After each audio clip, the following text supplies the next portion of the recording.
she's all right. Okay. You do remember you are my psychiatric consult, right? Yes, I know. I was just helping a colleague. Would you like my evaluation of that woman as well? Blair is not my concern right now. Though she's becoming a liability. Hey, did I miss anything? Well, yeah. Blair and Marty Saybrook had a little cat fight out in the hall. But do you think that's going to affect the outcome of the trial? No, the judge didn't see it. Okay. Don't look now, but don't look now. Have you seen Spencer today? No. He looks like he's been sedated within an inch of his life. Okay, listen to me and listen to me very carefully. The man has been a physician for over 25 years. He knows the pharmacology as well as the effect of every sedative and narcotic known to man. Think about it. Dr. Zimmerman, you did a thorough psychiatric evaluation of the defendant, is that correct? It is. When was that? Yesterday, I examined Dr. Truman in the evening. And what did you conclude from that evaluation? That Dr. Truman is perfectly fit to stand trial. I see.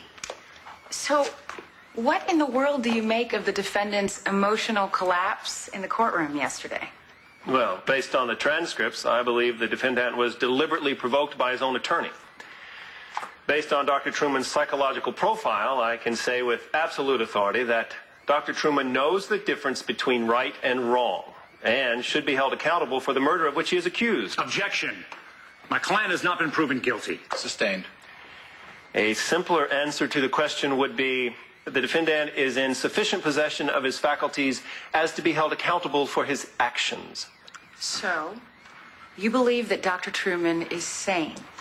Yes, I do. Thank you, Dr. Zimmerman. It's good to have such an esteemed psychiatrist consulting with us. My pleasure. Your witness.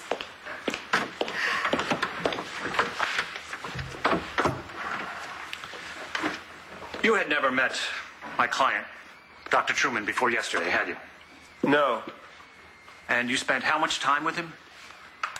45 minutes. 45 minutes. A shrink hour. Objection? Sustained. Withdrawn. Dr. Zimmerman, would you please read this highlighted passage of Dr. Marty Saybrook's testimony? We had 6 sessions, enough for me to get a sense of his normal behavior. Please continue to read the testimony that's marked. I found Dr. Truman to be highly delusional, out of touch with reality, with his surroundings. Thank you. Now we've just reestablished Dr. Saybrook's assessment of my client's mental state.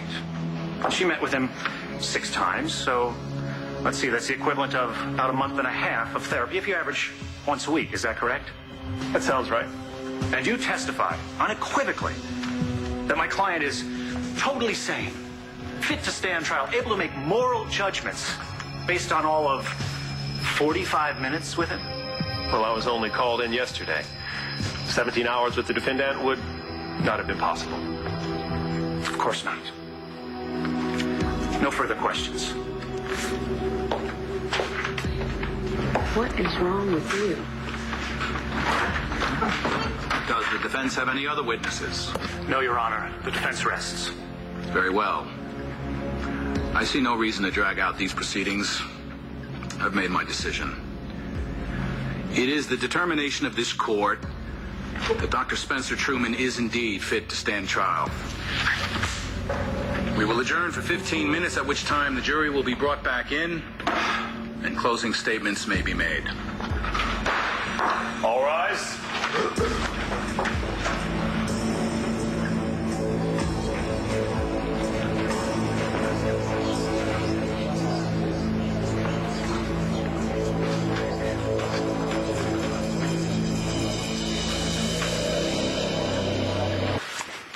Ladies and gentlemen of the jury, Dr. Spencer Truman is an extremely intelligent, extremely accomplished, and an extremely dangerous man. Wrongly accused and driven to the brink of insanity by events that have taken place since his arrest several months ago. This is a man who shot and killed a police officer. and then proceeded to convince his 15-year-old brother that he was the one responsible, causing him to spend his entire adult life on the run. If there is anything worse than a killer, it's Spencer Truman. A man who reveres life, who heals men and women lesser doctors have given up on. He cures the incurable. He gives hope to the hopeless. Far from the miracle worker he pretends to be, this man is a real-life Jekyll and Hyde, giving life with one hand and crushing it with the other. 25 years ago, a police officer tragically lost his life. He was gunned down in cold blood, left in an alley to die, and then, after surviving emergency surgery, Officer McBain was, for want of a better word, executed by the defendant. Put yourself in Thomas McBain's place for a moment.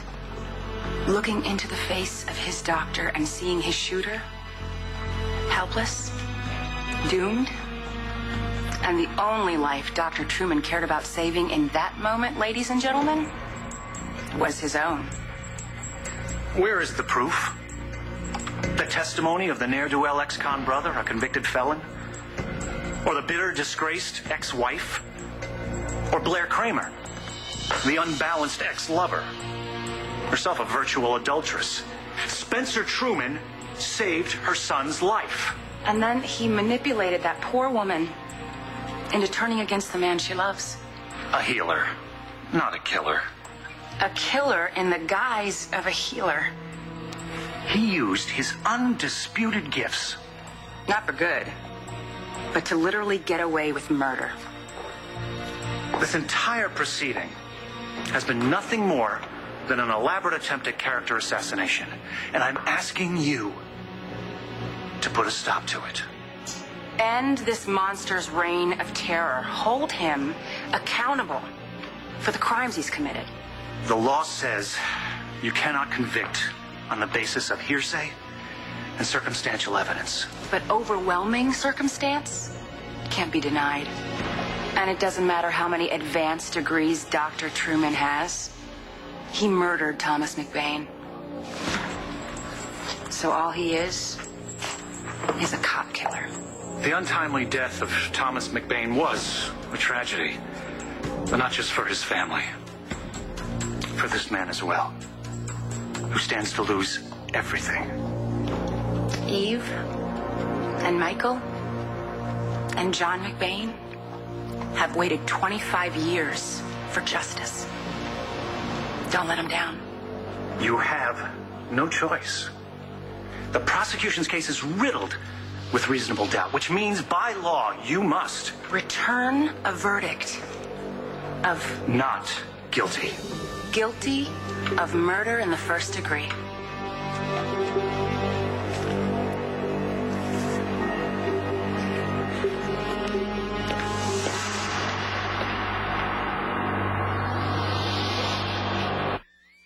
Well, members of the jury, you have seen all the evidence and heard all the arguments of the attorneys, and you really only have two duties as a jury. Your first duty is to determine the facts from the evidence in this case. That is your job and yours alone. Your second duty is to apply the law that I just gave you to those facts. You must do this fairly and impartially. You cannot allow sympathy or prejudice or fear or public opinion to influence you. We await the results of your deliberations. All rise.